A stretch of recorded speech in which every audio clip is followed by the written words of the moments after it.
Good evening and welcome. Thank you all for joining us for this session, the How Do We Learn session.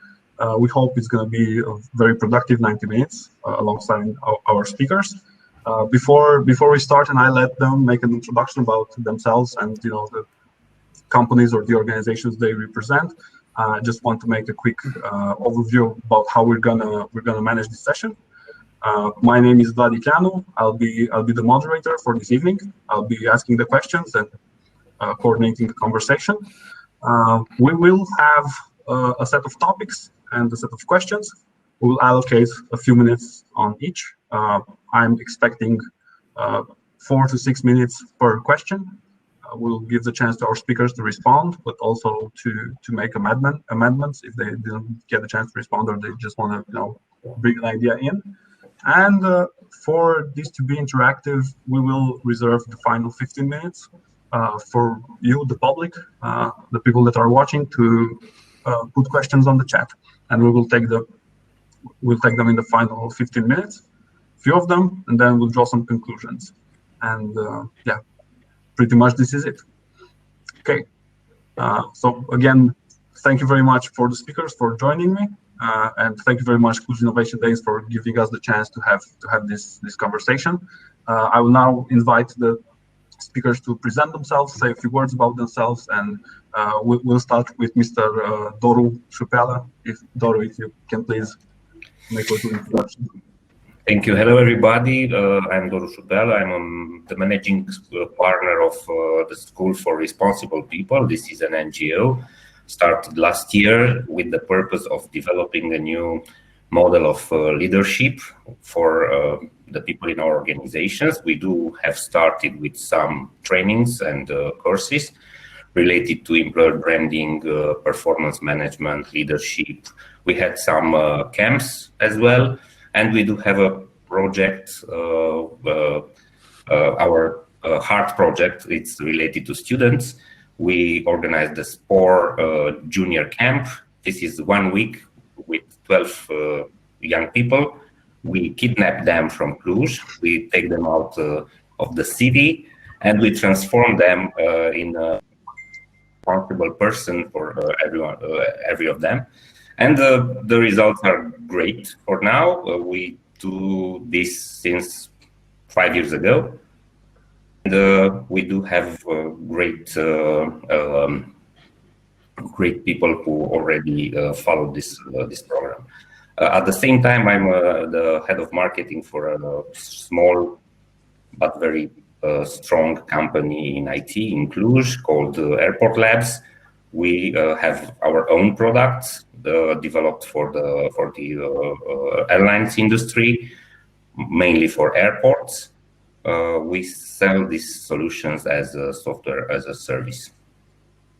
Okay, it sounds very interesting, Doru. Thank you very much for the introduction. I'm sure our participants will be very interested to find out more about your projects and what you're developing, and also your input in the conversation. Let us now move to Mr. George Lupașcu for his introduction. George, if you could please tell us a few words about yourself and the company. Thank you, Vlad. So I'm George Lupașcu Pruna. I'm working under the brand reliableculture.com. I have more than 15 years of experience in corporate and leadership psychology. For the past 5 years, I'm actually licensed in this field of organizational development and intercultural management. Mostly I work on group behaviors, on understanding the organizational cultures in various departments, in various companies, in, of course, various industries. Among my services, I have this transitioning to work from home. So whenever the company needs to move their people to working from home, it doesn't really happen smoothly. And by understanding the starting point and where they want to reach, I can help with that. I'm also doing organizational transformations projects, preparing the organization for expansion, for the digital transformation. So mostly what is related to group behavior. And then the second part of my, let's say, work or my field is intercultural management, and I do workshops for various audiences around the world on the particular culture that they need to understand. I'm a bachelor from the Technical University of Cluj-Napoca, so I have a bachelor in automation, and apparently that really helped in keeping these things of culture, organizational culture, cultural differences very tangible. So sometimes, yeah, life gets you in a point, in an unexpected point, but yeah, go with it. Okay, that sounds very interesting, Georgia. Thank you very much. I'm just wondering, do you work with small and medium enterprises or with big companies? Is it something in-house of the big companies that you do? Mostly my services are for the corporations, Mhm. but any medium to large company can use this. Of course, every once in a while I do coaching for, let's say, individuals for their negotiations across cultures. But mostly we are talking about culture when we have at least 10 people. So organizational culture makes sense for a rather average, medium, and large company. So from a certain point above, yeah. Yes. Okay. Yeah. So Thank for you. the startups, not really. Okay. Thank you very much. Thank you very much, George. We welcome Mr. Sebastian Vodova among us. I'm glad that Good to be with you, here, Sebastian. We know that the technical issues can be something. It's just like at a conference when you're missing the room and then you have to check the map and see where you go. Exactly. Yes, Sebastian, I will give you the chance now to introduce yourself, say Thank you, about yourself and about the company or the organization you represent. Okay. Right. Thank you. And I apologize. They say that it's always the shoemaker's kids that walk barefooted. So here we are at a technical conference and we have technical issues. So my background is from the business world. I have a PhD and an MBA in business. But over the last 20 years or so, I have migrated towards IT.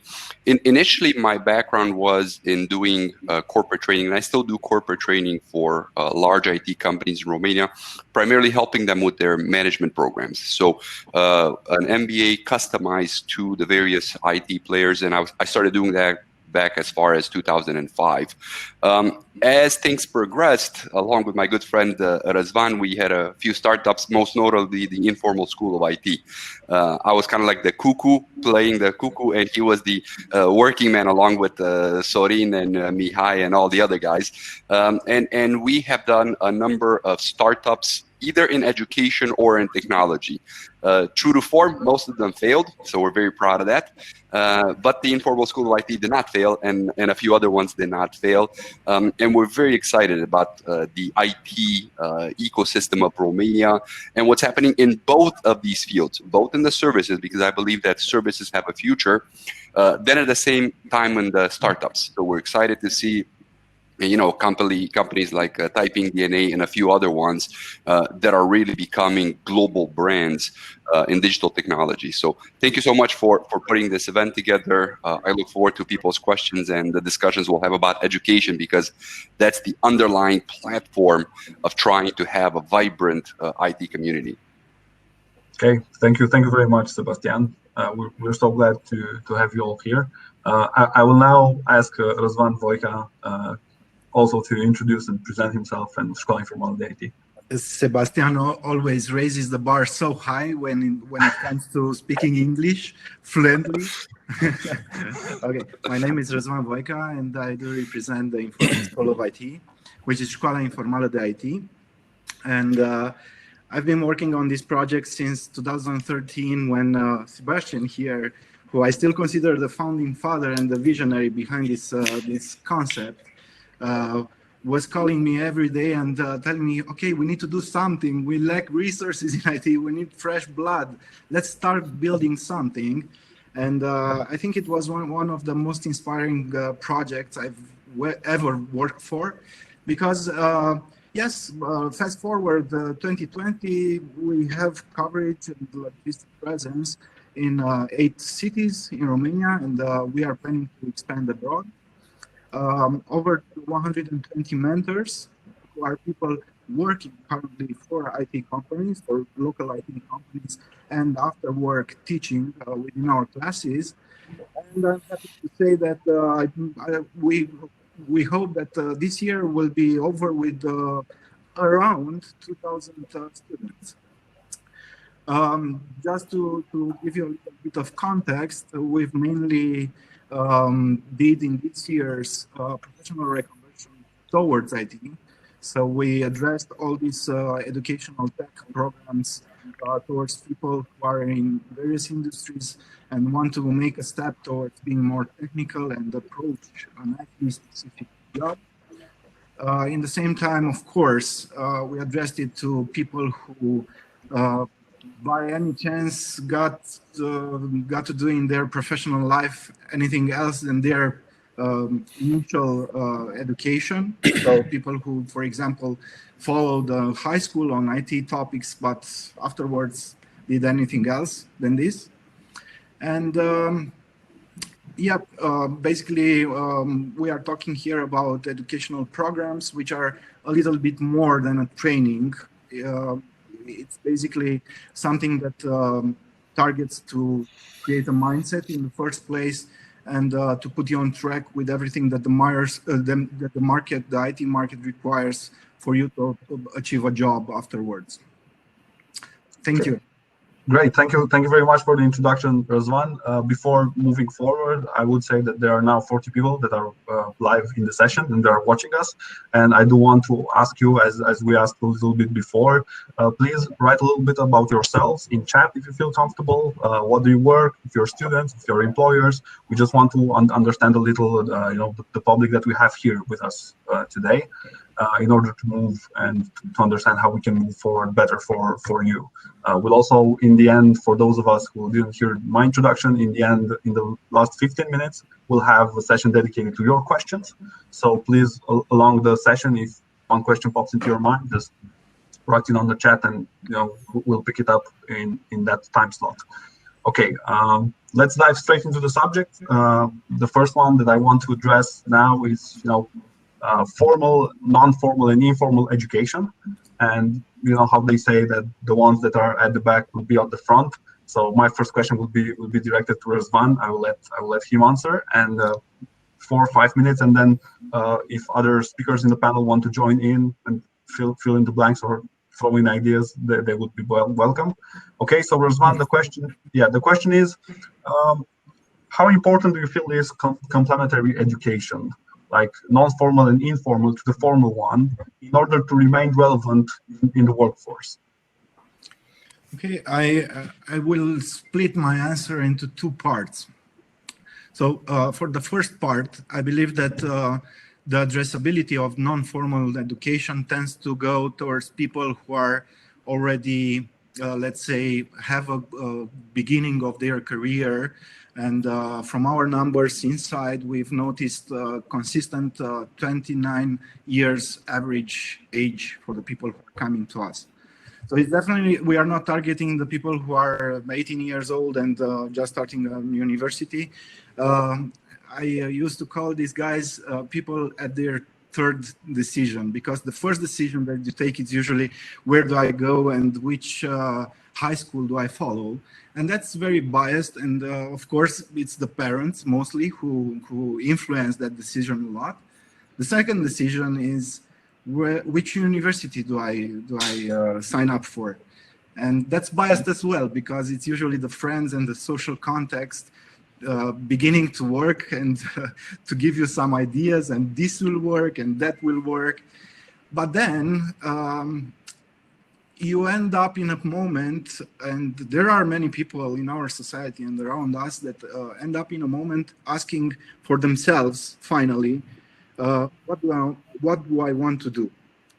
And if you get to think about the 29 years average age in these people, it means that they went through the entire educational process. They started the job, they began their career, they are used to working in a company, in, I don't know, teams, on the projects, on so they have all this discipline. but they purely want for themselves to do something else. So I believe that for informal education, this would be a sweet spot. So it depends on when you do it. But the second part of my answer would target the fact that if we are to look at IT, for example, it requires for you to stay updated always. You cannot miss out, not even months, because your knowledge is going to definitely get deprecating, and you need to stay on top of things. So as a refresher for people who are already in the IT industry, this can be a good model to approach. And I can say that we explored a lot in these 7 years of activity and tried so many various models just to achieve that level of interactivity and engagement that we wanted within our groups. And it works. If you have the right model, and if you have this, I would just mention here the fact that we are working almost exclusively with practitioners, with people that are working basically in this industry and are, as I told you before, they are teaching tech after work in the evening. This kind of changes a bit what you learn in the first place. And then little things like, all our courses, for example, are being held after work, after the working hours. That's important as well, because usually our students, when they come, they do have a job, and they cannot afford to just drop the job, start learning, get a job in IT. It's not working this way for people. So all in all, I would say it's complementary, definitely complementary, and it's a matter of not how, but when you do it. Okay, thank you very much, Răzvan. If any of the other speakers want to pitch in to share us their thoughts a little, Sebastian. If I may, I think it's important for people to notice the major transformations that education in itself has, because historically, for the last 300 years, education has been really about taking people from the farms and putting them into the factories. That was really the essence of education. The other thing about traditional education used to be very front-ended. You were expected to be done with your education by the time you were 25, and then up until 65, you basically lived off the education of your early years, and that was that. However, the world is changing, and I recommend that people who are following us to follow the World Economic Forum, because they do a lot of forecasts regarding of the changing nature of work, so on and so forth. So now what we're talking about is a lifelong learning, where an individual, although they still need that early education, they need to get upgrades about once every 10 years. So it's really an issue of computer upgrades. That's the way I present it to my students. Once every 10 years, you need to come back for a patch. Just because information is changing, just because you need a lot of upgrades. That's education in general. When we talk about technical education in particular, that's a different ballgame, because first of all, a lot of it has to do with the professors. Do you have the adequate professors? And I have a saying, because I operate in both the formal sphere and the informal sphere. If you have a professor who's really good for formal education, he's not very good for the students. If he or she is very good for the students, he's not very good for the accreditors. So there's an inverse proportion between the nature of the professor, and it has to do with publication, it has to do grants, with all those other things. So those would be probably the 2 or 3 comments I would make to complement what Răzvan said, which was very good. Okay, thank you, Sebastian. I know Georgia had a hand. Yep. I like the fact that you said, Sebastian, that people need to get into that habit that every 10 years they need an upgrade. Sure. But from my experience, we are sort of shifting towards being able to learn all the time. And now the technology is changing.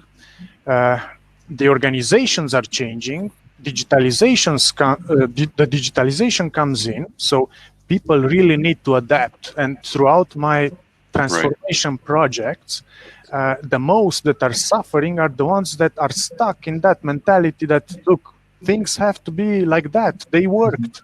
And yes, they worked in the past, but not anymore.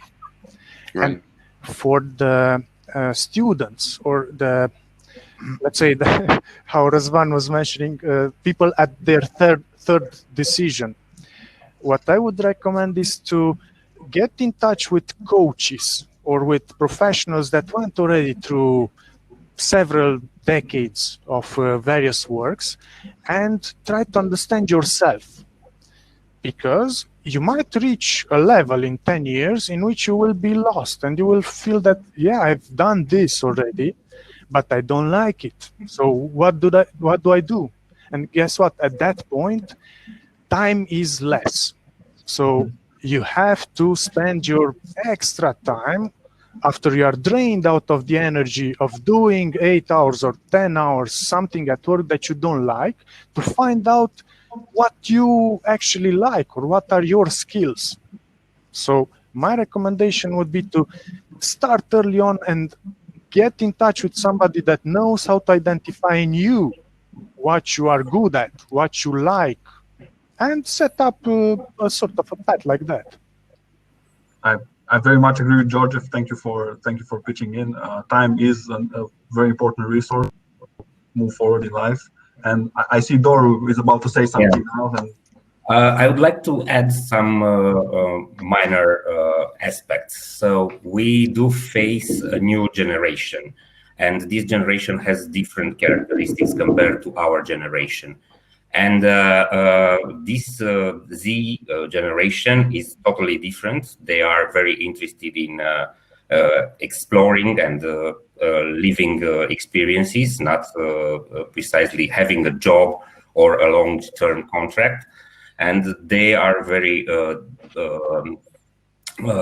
curious.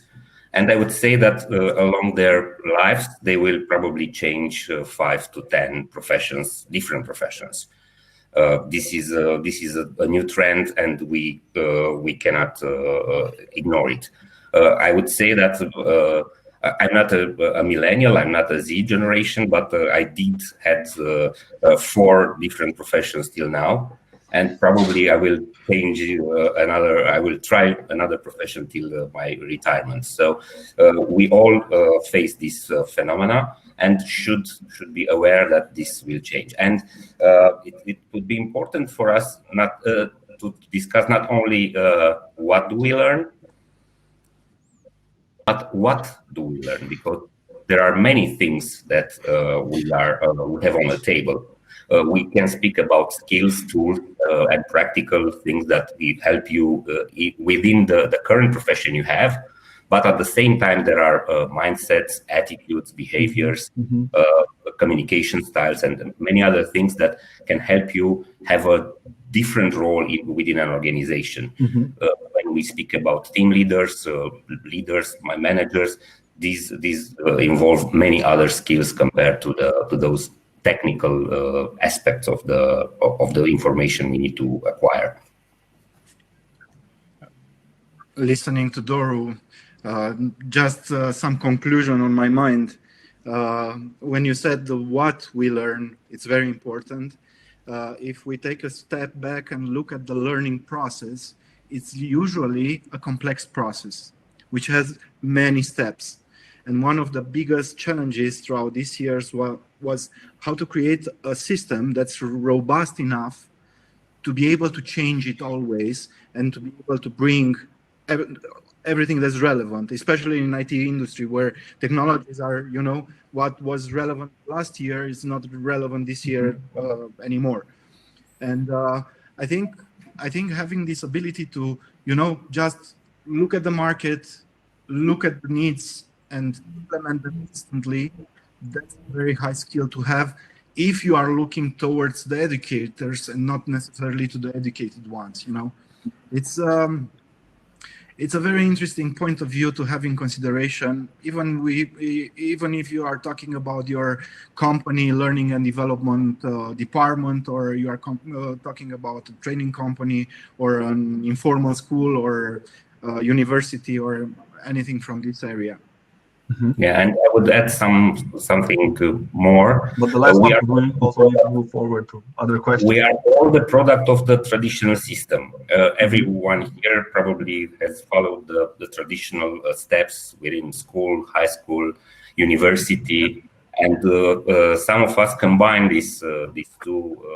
Sebastian has mentioned this, so we do have strong activity in this informal area, but we cover at the same time some traditional programs like MBAs or PhDs or new masters or new licenses, new bachelors. Yep. But at the same time, after those two major systems, I would add the self-learning phenomena, and we can see that there are many people, self-made professionals.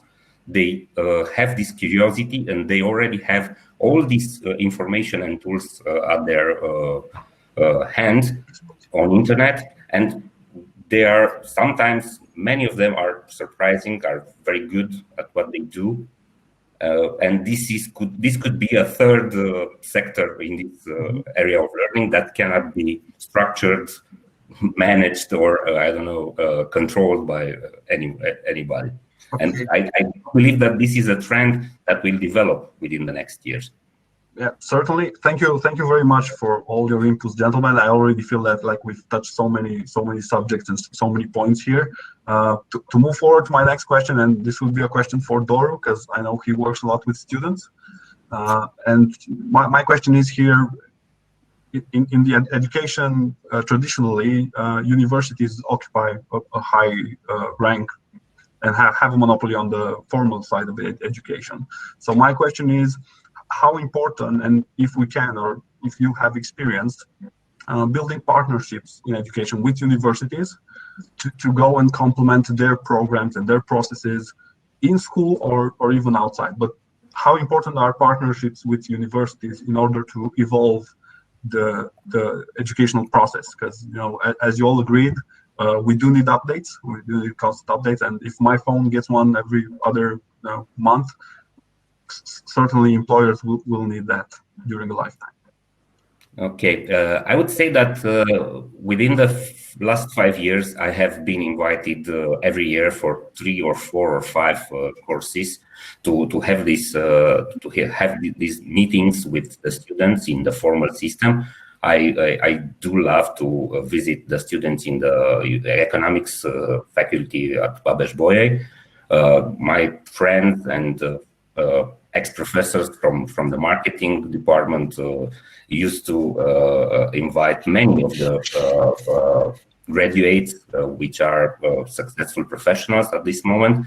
And these practical discussions, practical seminars for the students are very valuable. I have discovered this, and I'm very happy to see that this phenomena is growing. But at the same time, I do see many opportunities here which are not yet used and developed, and do know that there are some initiatives. We have had some invitations from another university, from Târgu Mureș, who had as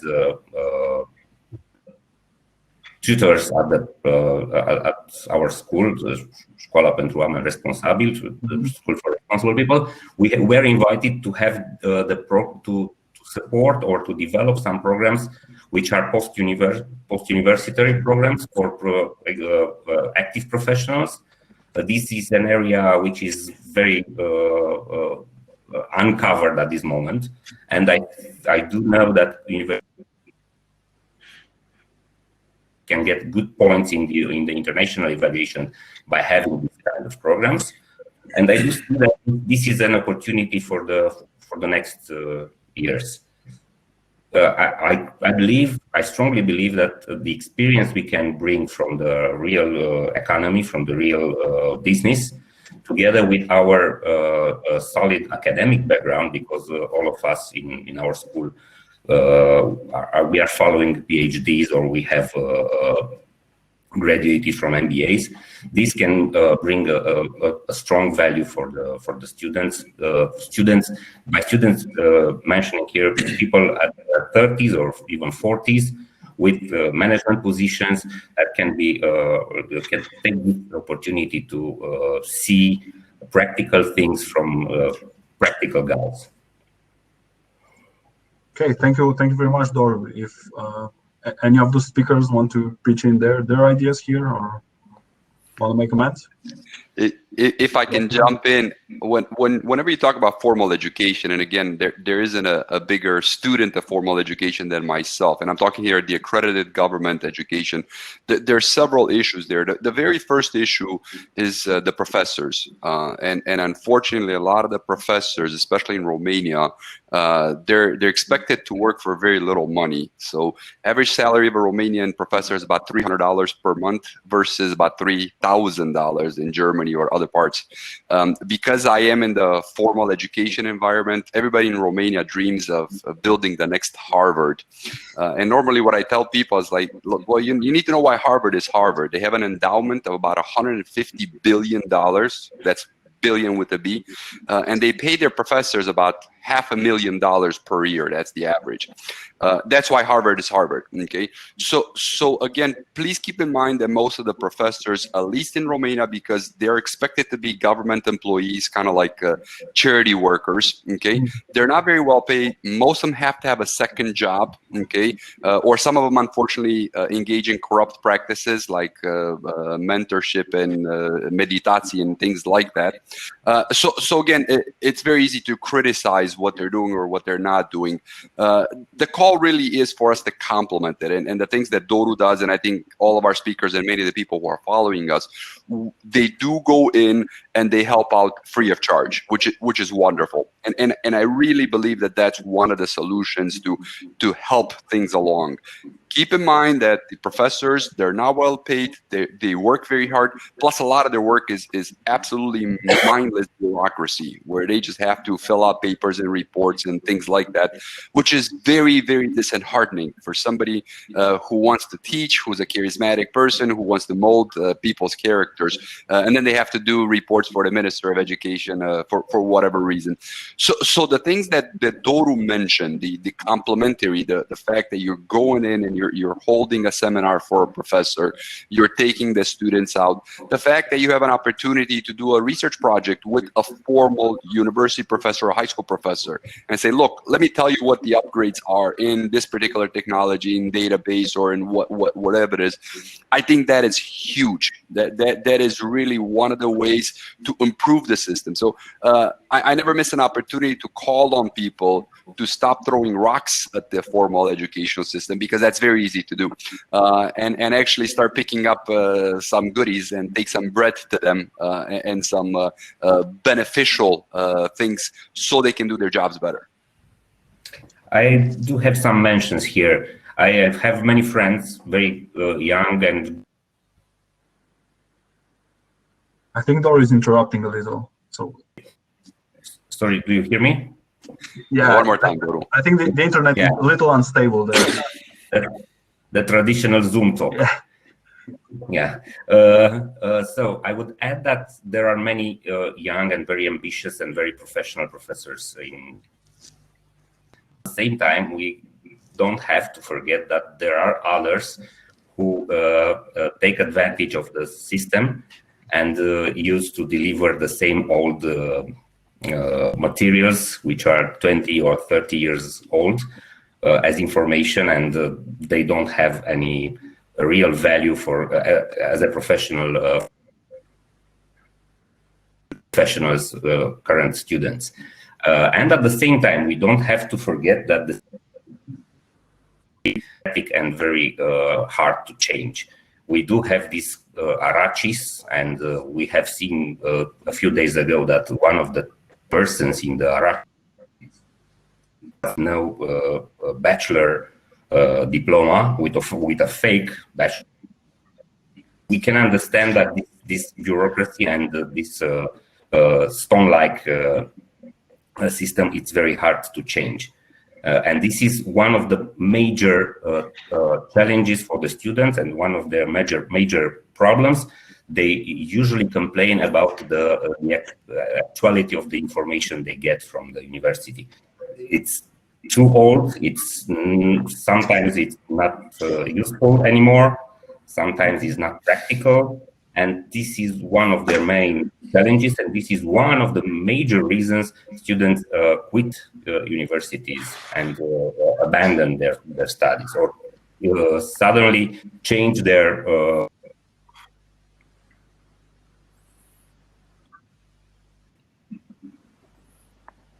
Okay, Doru, you just got interrupted a little in the end. Sorry, this is the reason students abandon their studies, or sometimes they totally change the area of interest, and they go from I don't know, from architecture to medicine, and from medicine to constructions.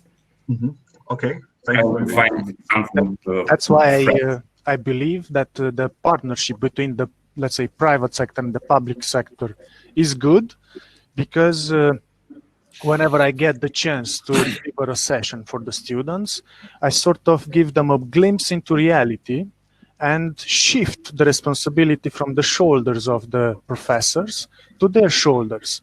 It is in most of the cultures, especially in the Eastern European cultures, that the teacher or the professor is responsible for your education. And it's very pleasant and comfortable while you are in university. But as soon as you are out, depending on the leader that you get, or depending on the organizational culture in which you get in, you feel a particular dissonance. So it might be very harsh, and then you will feel completely on your own, or it might be that you get a mentor that can, let's say, for the next 5 years, still keep that tradition of growing you. But nevertheless, I like to take the opportunities to put that glimpse of reality to the students and to tell them, like, look, you might be on your own. And it's good to take advantage now in university. You still have time. You can still figure out yourself. You can still understand why you are learning what you are learning. And you can connect with reality and understand if it is actual, so that you can push the professors and drive a change. And of course, in hierarchical societies, it's not that easy to do a change bottom up, but we shouldn't give up on that. So there is time, and we should still put the pressure there so that, let's say, the new generation pushes the change if we don't have access to the higher levels. Anything can be done. That's very great. Thank you. Thank you very much, George. I'm thinking we all acknowledge that education is no longer about retaining and reproducing information, because now we have a lot of computers that can do that, but more about the skills, abilities, and talents that you can develop. So my next question, and I would like here to start with George. My next question would be, what are a few abilities and skills, talents that are relevant in today's markets, society, and economic environment? And how do we get them? Where do we get them? Do we get them from informal education, formal education? How do you feel this is shifting? And I will not talk about the technical ones.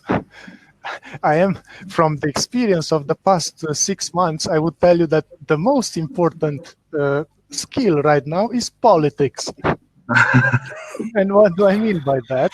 If you get into a good organizational culture, into a good organizational environment, all you're left with is politics, because otherwise this work from home transition into working always at home. So from 8 in the morning when you wake up and all the way to 12 in the evening, because there is no time to deliver everything.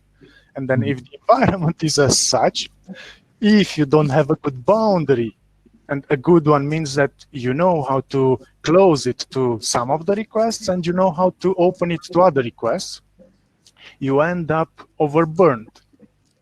And unfortunately, quite a good number of organizations are still in transition from what happened in March when the crisis kicked in. And we have a good number of months already. So after 6 months, you are not in transition anymore. It's a new way of working. And if you don't align that, if you don't take care of your people, you soon will overburn them.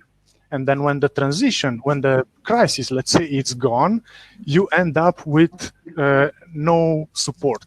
And then whoever managed to use this time to actually take care of their people will collect all the talents. So from a soft skills point of view, I would say that the most important skill now is to have a healthy boundary, to know how to protect your time, to understand what organizational culture is, to understand that you are not the responsible for the organization. It is sort of counterintuitive because the direction is that we are all responsible, and that's fine if the environment is healthy. But if the environment is not healthy and there were no measures to protect your resources, be politics. Have a good, healthy boundary. Okay, thank you very much, George, for this perspective. If any other speaker wants to pitch in, Sebastian. I normally go with the World Economic Forum, and there's the 3 C's, which I think are very important. First C is creativity.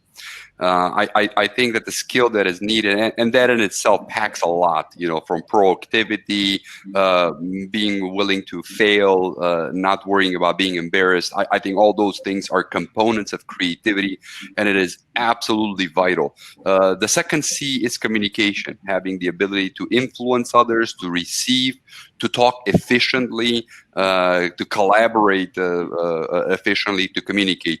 And that's the third C. It's collaboration, the ability to work with people from various groups, from various cultures. And increasingly, as Georgia said, I think the fact that we are collaborating with people online, in a sense, we're all sitting at home in front of a computer screen. The challenge of collaboration is even greater because before, what you used to do is put people in a room, lock the room, and say, okay, until you come up with a solution or until you guys get along, you're not coming out. But now it's very easy for people to just log out, or even as they're sitting there, they're checking their Facebook accounts or Instagrams or things like that. So I think that the collaboration piece has a huge component of engagement. How do you engage people's hearts, minds, brains, their everything? And that's a challenge, I believe, for the organizations, but increasingly it's a challenge for the person themselves. One of the books that influenced my life greatly is Dan Ariely's The Honest Truth About Dishonesty. Why do we lie to everybody, especially ourselves? And I think that in this environment, there's a huge tendency for us to deceive ourselves. And I see that in young people, I see that in old people. Because as I look in the mirror, I think I'm okay. I think I know all there is to know. I think I'm working as efficiently as there is. I think I'm a good colleague, so on and so forth. But oftentimes when somebody comes from outside and evaluates me, they say, boy, you are not what you're supposed to do. You're not a good colleague. You're not a productive member of the team. You do not contribute anything for the client or for the project. So I want to add a fourth C, if I may. This is my own addition, and that's character. I think that increasingly character is becoming very, very crucial in the world of work, in the world of education. Yes, we want creative people. We want people who know how to communicate and collaborate. But if they lack character, they have so many avenues to be dishonest, to deceive their colleagues, to lie, so on and so forth.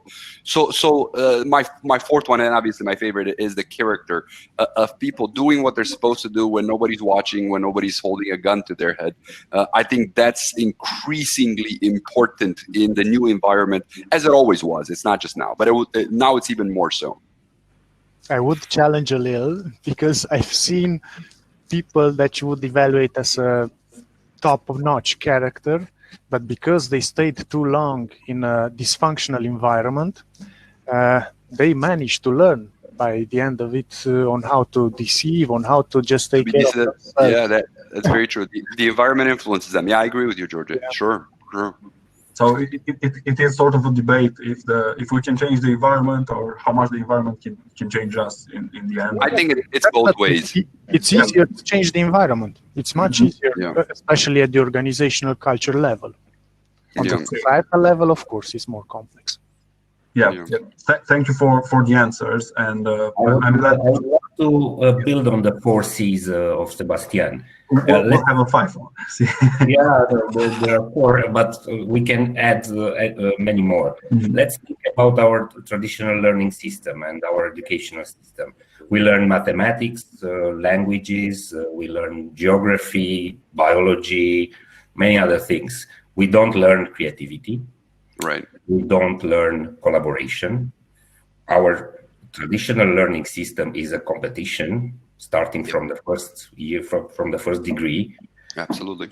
Come home and parents put a pressure on them. Why do you have just a B? And it's why the other guy has a FB or an A or I don't know.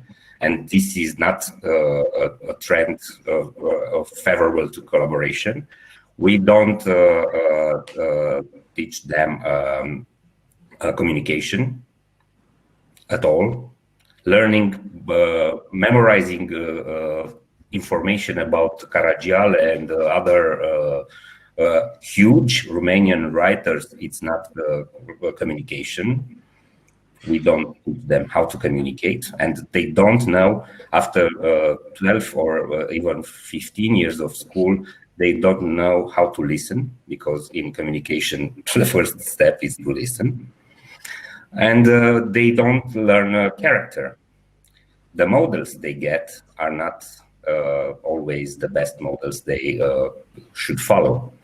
And I would say that this continues in the university, unfortunately, and it's a tragedy because we see the same traditional system in companies.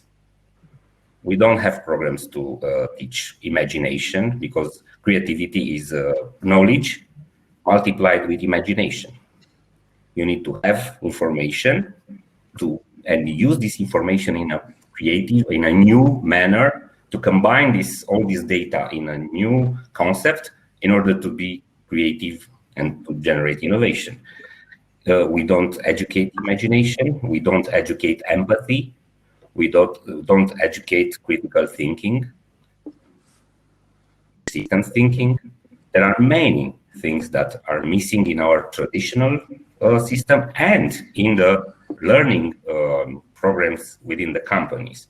And because we are here, we probably know that when this pandemic started, the first budgets that were cut by our very smart leaders in the companies were the learning budgets, frozen or even cut. This is the reality. And we face this situation. People in the companies live a new life, a new professional life, very uncertain, very new. And they don't know what to do with their tomorrow. And they don't feel that they're prepared. Yeah. So when you say we, it's we all over the world. Because this it's not just Romania. It's not just. By the way, I greet you all from Texas. I'm in America now. It's 8 o'clock for me. So we have the same situation here in America. Absolutely, it's not just Romania. Thank you. Okay, great. Thank you for all. If everybody does it, then. But I don't think this is an excuse, because there is an opportunity. You're right, Doru. Yeah, this is not an excuse, and. Yeah, this is a real opportunity for companies who want to recruit. Doru froze again, right? Froze again, yeah. There is a nice question from Sorin in the chat box, and I would mention just about Richard Branson in Virgin. He said at some point that they are not checking for their students' papers anymore. They are doing their evaluations on their own. And that's not about Romania, so it was in probably in Australia or in the UK. And that to the problem or the issue that students don't want to finish the education anymore. You have to go further and see, okay, Does it make sense? Is it because of bureaucracy? Is it because of a safety net? Why do you want that? Why do they not want it? And of course, in some cases you will go for that, in some you will go for the other one. Thank you. I begin to notice lately a sensibility of people to the timeline that you expose them to for learning. And we had some experiments internally and tried to extend the timeline of certain programs. And guess what? They became quickly less attractive for people. So even 1 month of adding to a educational program, because I don't know, that technology was just too complex, was influencing directly the people's decision to sign up or not for that specific program. So people right now are pretty bombarded with all this information that they find around them. They think everything is accessible and they want the shortest way from A to B. Yep. It's something to consider. And I was looking as well at Sorin's question in the chat. I just want to say, thank you for Sorin for the question, and I encourage people watching us asking questions on chat. We will pick them up in the last 15 to 20 minutes of this conversation. I just want to tap in because George spoke about this, and also Sebastian spoke about this. It's very obvious that this has been a very unusual year. Hence, we're all here. We're having this conversation in the virtual environment, and we all know what are the challenges that the coronavirus has brought up to us. But I also want us to, and this is a question for the whole panel. I will start with Sebastian, but for the whole panel, I also want us to think about the opportunities that we have in education and in professional world now because of the environment created by coronavirus. So what are our opportunities? What should we chase now? And Sebastian, if you would please start. Absolutely. Although everybody's scared of this environment, I see it full of opportunities. And again, I see it full of opportunities primarily because of historical reasons. Every time there was a crisis, there was a minority few who made it into a good opportunity moving forward. Unfortunately, the majority kind of stayed behind. So when I look at education used to be constrained by a couple of major things. One was geography. Back before 1989, if you wanted to be educated, you had to go to Cluj, to Timișoara, to Bucharest. You had to go to Sorbonne or London. There was a physical location. And in that physical location, you had a library, you had a professor. And that's really the two ways that you learned. You walked into a library, read the books, or you sat into a professor's lecture and you listened to what he or she told you. The beautiful thing about the new environment is that you are no longer constrained by geography, and you are no longer constrained by a single individual who can teach you whatever it is. Okay, so the reason I see this as full of opportunities is because, in a sense, you can access the whole world. You have information virtually free of charge, or if you pay a little bit, the information is very, very good. Okay, and you have access to people virtually from anywhere in the world. Okay, so I can tap somebody on the shoulder from Australia or from America or from Germany, and I can ask that person, hey, would you mentor me? Would you teach me what it is that you know? So it is so much easier for me to learn today than it was 20 or 30 years ago. The negative, the caveat to all of it is that since it's so easy, few people actually do it. So it's much easier to look at some silly little funny video on TikTok than to sit through an entire lecture on TED Talk. So it goes back to what my colleagues were saying about personal responsibility. In the old days, if my parents sent me to school and locked me into one of those big universities, dressed me up in a uniform, I knew that I had to be there for the next 4 years, and I had to be shaped into an educated individual. Now I don't have a uniform on. I'm not going to a certain class. I'm not going to a certain geographical location. So the challenge, although I have access to all this information, is how do I motivate myself personally to take advantage of all the opportunities that I have. So the question is not, do I have the opportunities? I think you have tremendous amount of opportunities. I see companies in Romania and some of my colleagues who are experimenting with the gig economy and having subcontractors from all over the world. You know, they're tapping into the Asian programmers and that kind of stuff. So the opportunities are there. The question is really a question of motivation. How do I motivate myself not to waste time on Facebook and the other social media and actually do constructive, productive efforts? And here I think that it's very important to have a mentor, somebody that not only answers your question, but really holds you accountable. So in my opinion, 21st century education is more about accountability. And I tell students this up front when I start with them. My job is to rescue you from yourself. You are your own worst enemy. And I have a saying, când prinzi un student, bate-l bine și dacă nu știi de ce, că știe el. And again, I've never been anybody and I love all my students, but there is this natural tendency for us to engage in destructive behavior when we have all this opportunity to do constructive behavior. So it's really an issue of motivating. It's an issue of holding them accountable, of being a cheerleader and say, come on, you can do it, you can do it, you can do it. Learn the good stuff, write the good papers, watch the good videos. That's going to help you further your career in your education. Okay, thank you very much, Sebastian. Anyone else from the speakers want to pitch in? And opportunities. Sorry, let's, you go ahead. Let's hear George first, and then we'll come back to Răzvan. Okay, it's good like this. Okay. Thank you. So I've also seen that since the lockdown, the world sort of opened up, and the physical barriers were gone. Suddenly, clients that I was visiting like every 3 months were available. And the intensity, of course, some budgets were cut, and that's normal, but some budgets were reallocated to other more important things. And this transitioning efficiently to working from home was one of them.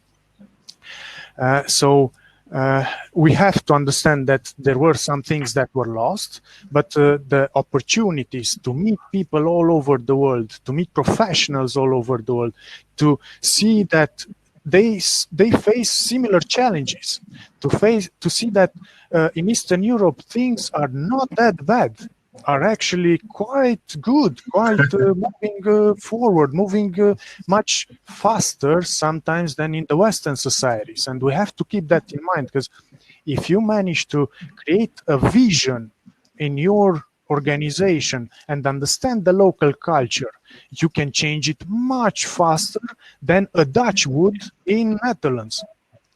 It's much easier to be a leader in Eastern Europe than to be a leader in Western Europe. You have much more challenges there. And then here you can take advantage of the culture in a good way. So by envisioning your people, by getting their engagement, by empowering them. And of course, it is something that can happen via Zoom as well, so remotely as well. But that's the downside of the coronavirus crisis, is that over the virtual platforms, trust is established harder. And then across cultures and virtually, trust is established even harder. So there are goods, positives and negatives, but yeah, we have to look at the positives and keep on until the crisis transforms the world in a different way, or we do that. Okay, thank you very much, George. Răzvan, let's hear your... I fully agree that, as you said, George, there are positives and negatives. Right after March, when we entered the lockdown, we said, okay, let's migrate everything online. Everything should be live. Everything should be interactive. Let's map out the entire process as much as we can in this virtual environment. And we did it. And we've seen the opportunities right away because people were actually not spending any much time in finding parking places. They were giving us feedback that, okay, I can live with that because I've seen better now I can see better the screen share of the mentor. And I was having trouble within the classroom seeing at a long distance, stuff like that. But we soon realized that the same laws that we applied basically within the classroom are still applicable within the live environment. And I'm calling it live because we are just discovering a new model, basically. Because prior to this crisis, we mentioned online courses, but we actually meant the pre-recorded session, which we delivered as a standalone material to the students. Now we are interacting live, which is different.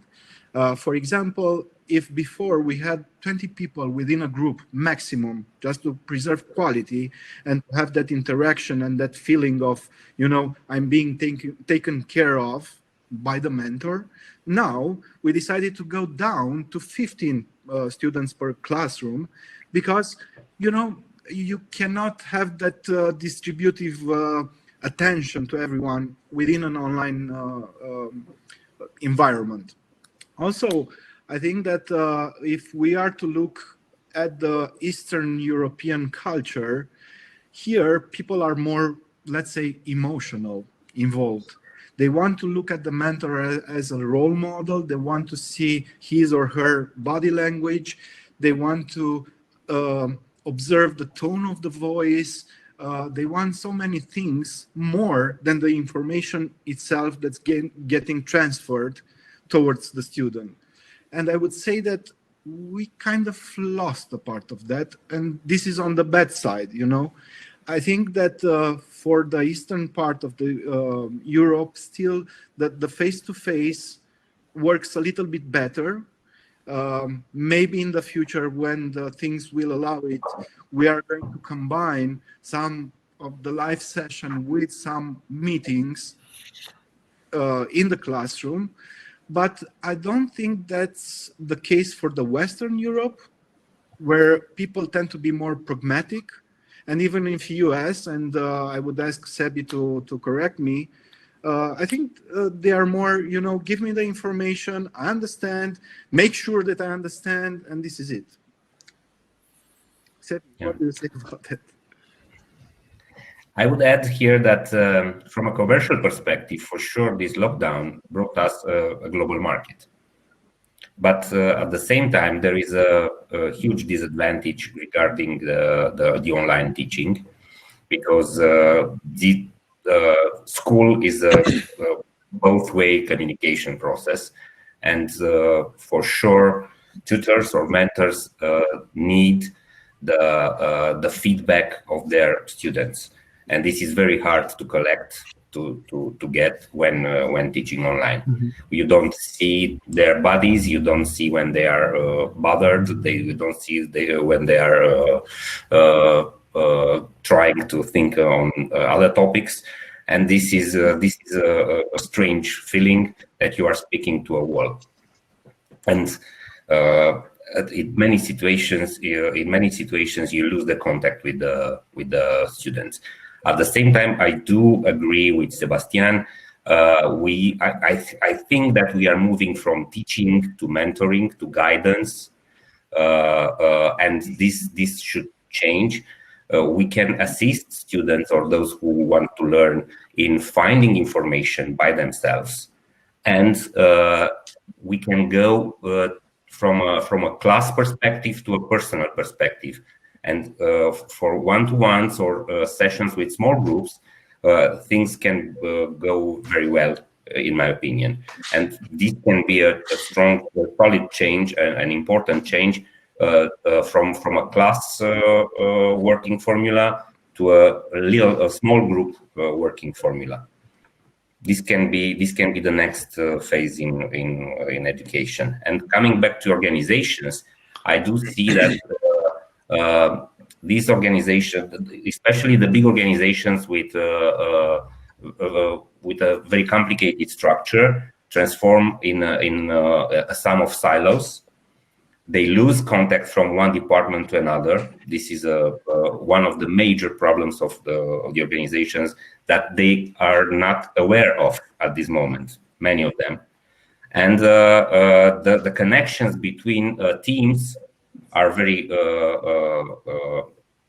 limited, and the identity of the organization it's very close to be lost. Okay, that's and true. For sure, there are no programs or strong initiatives at this moment in order to keep all these silos together.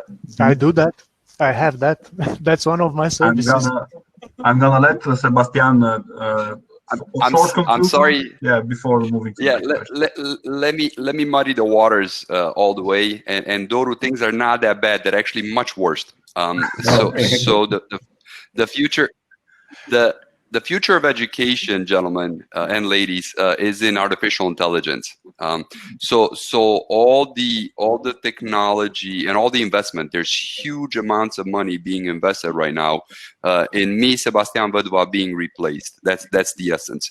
And all the attempts are, how can I create the software, the algorithm, which takes all the information from all these professors and then feed it to the students and create a system.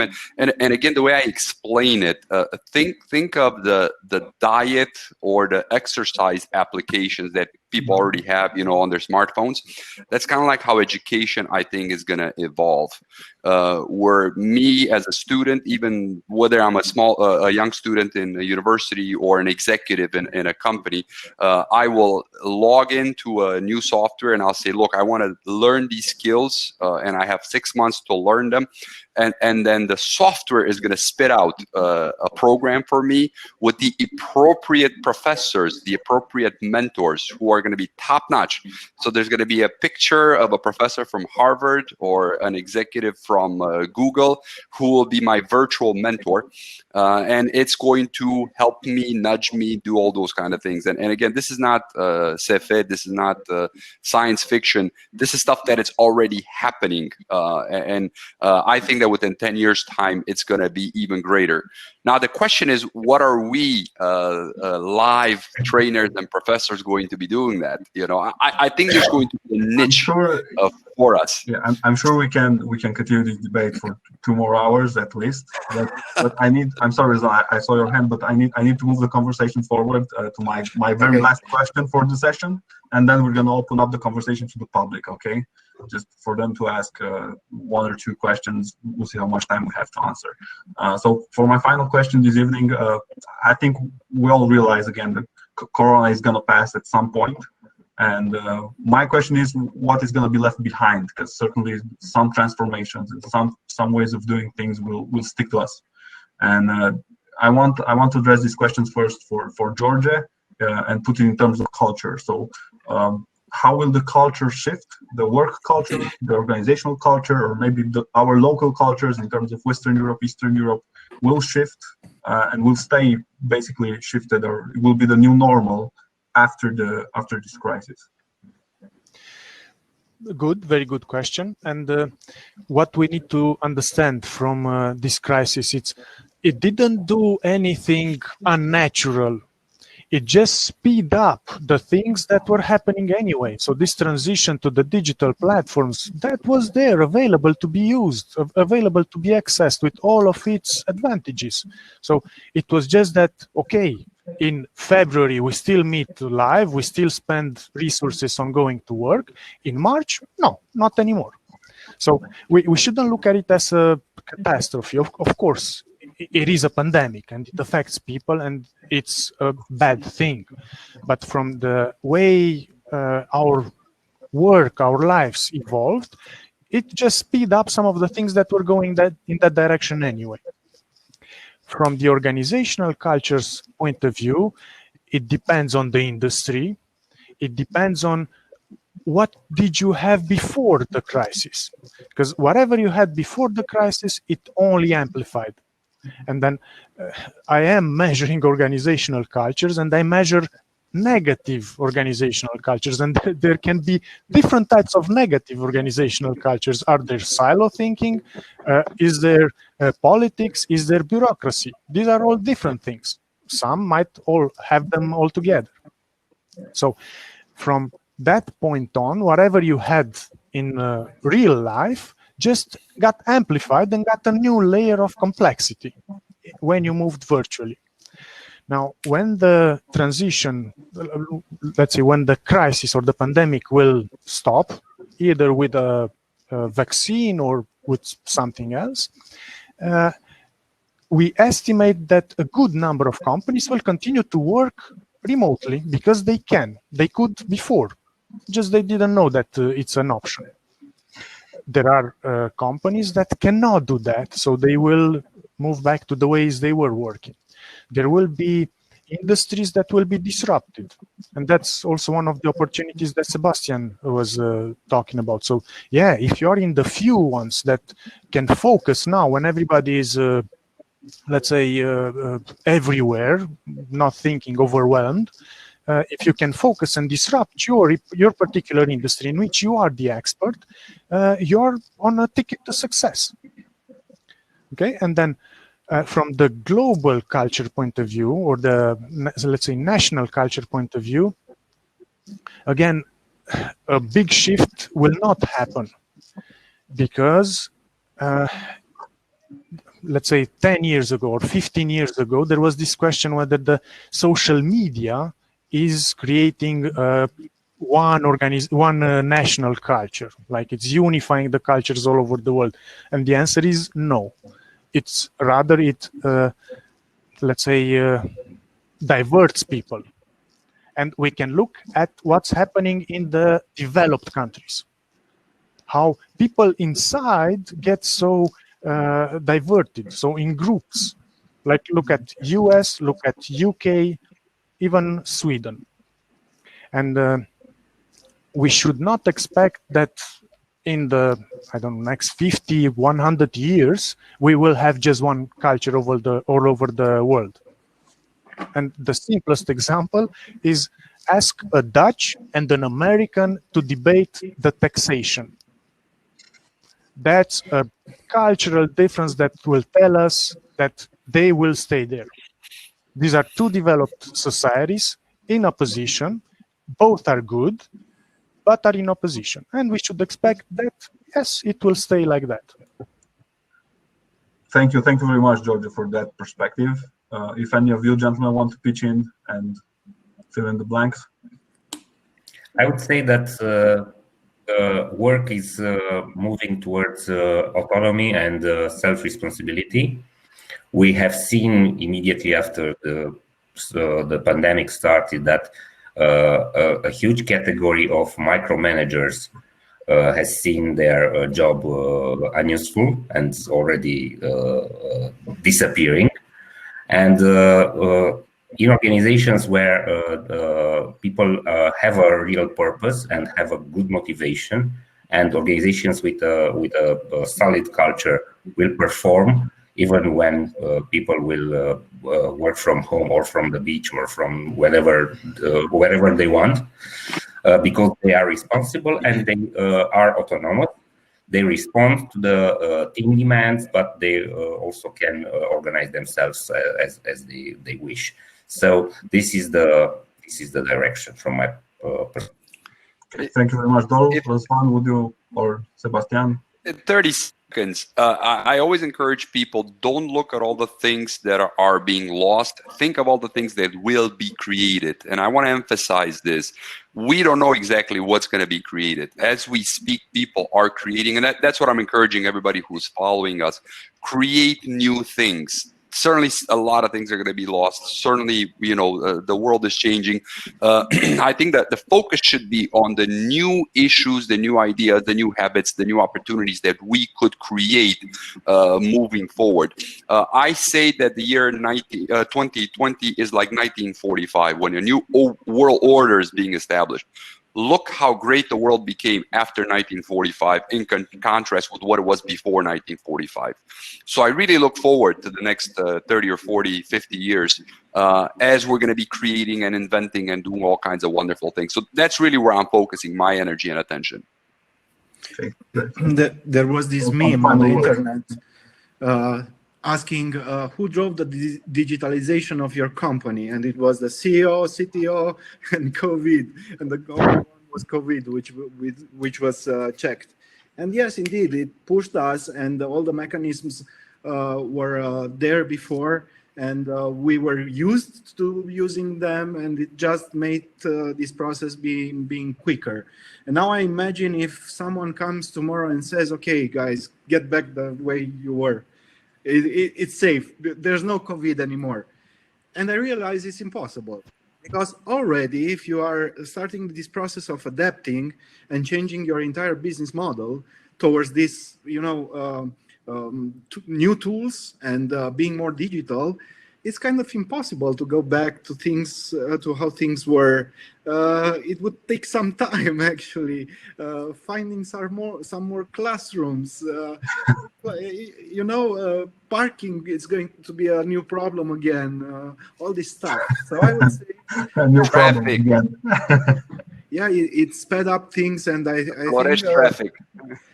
I believe that post-pandemic, yes, we might reconsider having some classic interaction with the classrooms, with the students, but it's going to be combined. So we are talking here about introducing a good amount of blended learning, blended teaching, and stuff like this, and even the fact of allowing the student, to select the way he or she will want to participate to a certain session. I mean, you can go to the classroom if you want because it's there, or you can just connect online and interact with your colleagues in the same way, because the habits will be there.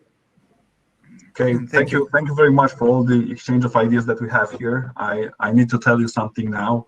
We have more people watching us now at the ending of the discussion than at the beginning. So that means the things that we're saying here are very, very interesting. Or maybe it means we also have two debates, one that is on the live session and one that is on the chat, which is also kind of interesting. I would like now so I finished basically my questions, and I would like to ask the people watching us live to use the chat and to address some of their questions, and we'll pick one or two to end this session, okay? So yeah, we do have a question from Sorin, which is about students abandoning school because they start working. Mm-hmm. Yeah, let's. I do have a perspective. Probably this is very tough, but please understand that that time is the major currency students have at that moment, and they need to spend it by getting the most value. And if they start working and they discover that in the organizations they learn more than in the university, and they learn and win money at the same time, it's very hard to fight with this. But I would say that universities should respond to this in a creative manner by adding in their offer for the last year's courses and trainings that are not performed or offered by companies. And this can be the best answer. At the same time, I do see that this new generation doesn't pay so much attention to paper and diplomas. They do legitimate themselves with what they know and with their experiences. And I would say that in the future, CVs won't look as we are used to at this moment. It will be a sum of experiences, a kind of story, a life story, not just a series of information. I have been in this school, following this training or this training. It will be pretty different. And we do see this in the most performing industries, in the IT, where companies hire for what do you know and for what are you good at, not based on the diploma you have already this is a reality. Mm-hmm. That's true. Thank you. And this is the most important challenge for the traditional system and for our informal system as well. Would anyone else like to pick up the question from Sorin in the chat regarding employment and studies at the same time? Well, I think Răzvan gave an answer, and I also mentioned about that Branson, the way he explained it. But Sebastian? I want to give a twist, and I totally understand that schooling is more boring, and oftentimes you learn less than you would in a company. However, I do want to go back to the character issue, and the character issue is this whole notion of finishing what you've started. Unfortunately, the education system that we have currently, it's the worst with the exception of all the other ones. In other words, you don't have a better alternative yet. So I emphasize the issue of the character, of sticking to itness, because what I do see is I see that student who gives up college after the first year or the second year because the professor's an idiot and he's stuck in the 1970s or what have you. Guess what? He goes, works for this big company, and a year later, he resigns because the manager's an idiot and he's stuck in the 1990s. And then he goes to the next company and he stays there for about 6 months, and then his colleague is an idiot and he has to give up. So without the person knowing, they develop certain habits of being anti-system, and they have it in their mind. Well, if Bill Gates became a billionaire and didn't finish college, for sure, the best way to become a billionaire is not to finish college. And I think that is a very, very flawed mentality, because the majority of college dropouts that I know are losers. They're bums. The big majority. So statistically speaking, when somebody drops out of college, they basically position themselves in a not a very favorable situation. Now, again, I am not saying, nor am I judging all the college dropouts. I have very good friends. I have wonderful people who never finished college, and they own their own companies, and they're doing extremely, extremely well. But those are the exception. They're not the norms. So what I say to that student who wants to drop out after the first semester is, make sure it's not a character issue. You're not running away from responsibility. You are not developing horrible habits that you hate everybody and you cannot get along with anybody. And that's why you're dropping out of college. If you're dropping out of college for good reasons, fine. Go pursue your dream. Build the next Microsoft. We need a Romanian Microsoft. But just because you want to be a bum and you hate your professor and you didn't like the rules of the secretary, that's no reason to quit college. Yep. And it depends on when you drop out and what you drop out, because it's not the same time when you drop out in the first year from Spiru Haret or Bioterra, which is 0, or if you drop out from Harvard in the 4th degree. Right. Okay, great. We do have one more question on chat, and I think that's going to take all the 6 minutes that we have left from Miss Simona Motogna, to whom we say hi, and we're very glad to see her in chat. And she asked about the traditional education system in Romania, if it will come back to what it has been before, or this context has changed it for the better, not for worse. Yeah, great question. If the system would be aware of itself, and by measuring the audience of every online course, the system would realize what is interesting for the students and what is bullshit. But I don't see the system being interested in measuring its own performance with the real KPIs. And I do believe that the system will have this tendency to come back to the before reality. I agree with that. It won't happen, but it will be a strong challenge to come back to the good old times. In hierarchical societies, working in the public sector takes the longest time, because it's not a business. There is not something that you can measure and say, yeah, it's better. So it has a big inertia, and unfortunately, even this crisis probably will not shift it a lot. I have a more optimistic view, and obviously I'm very subjective here. And my role model for the education system is the healthcare system of Romania. And two things happened in the healthcare system of Romania over the last 20 years. Number one, you had private competition, which slowly started to put pressure on the doctors within the public system to improve. And it has happened. Nobody can tell me that the healthcare is the same today in Romania as it was 20 years ago. It's better. The second thing that happened, and this is a recent phenomenon, is that the government finally started paying more money to doctors to stop them from emigrating to Western Europe. And I think this is going to be the next phase that's going to happen with the education system in Romania. I think there's going to be a cleansing period. So I think the next 2 years, you're going to have a number of programs and maybe even universities who are going to shut down because they don't have the students. But I think that if you have these two factors, you have external private competition, and then you got higher salaries internally, I think things can happen. The third factor is you do need to have crusaders. And, you know, it's interesting that this is coming from Professor Simona, who I have the deepest respect. I think she's one of the reasons why UBB is in the good situation it is because she stuck it out. She didn't have to. I think she could have gone and worked at all kinds of companies, making lots of money, not have to deal with the bureaucracy. But not only did she stay in the system, but she also assumed a bureaucratic responsibility, which is a second phase. And she's a bit of a role model for me because I'm doing the same thing. You know, I'm staying in the system, although I have alternatives, and I'm fighting with the bureaucracy, and I'm doing, you know, programe analitice și state de funcții and all the other stuff that is not necessarily valuable. And I think when you're going to have enough individuals doing that, the system is going to reform. That's my subjective opinion. Okay, thank you very much, Sebastian, and thank you very much, Georgia and Doru. I would have a joke to end this meeting.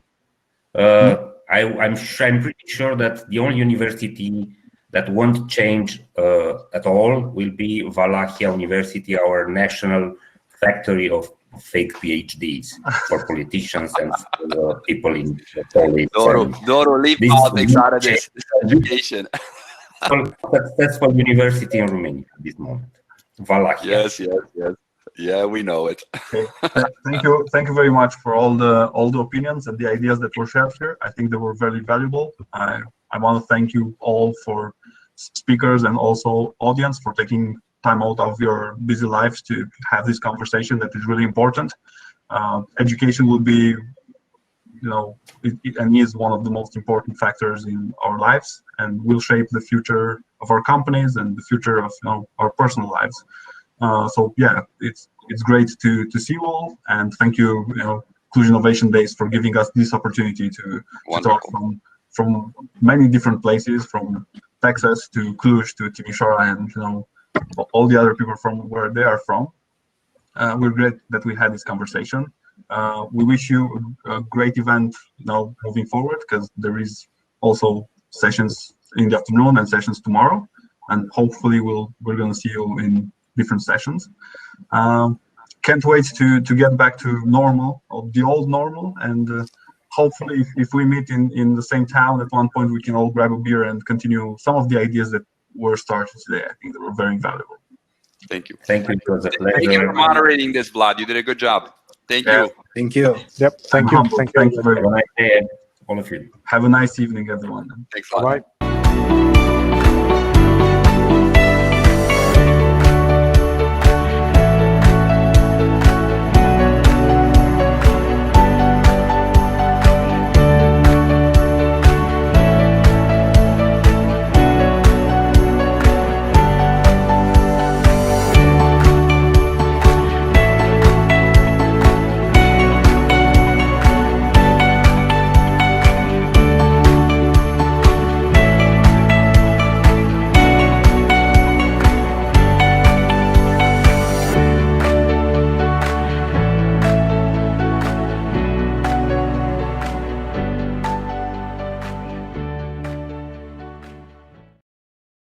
Cluj Innovation Days 2020 is part of the Future Skills lifelong learning program. The project is co-financed from the European Social Fund through the Human Capital Operational Programme 2014-2020.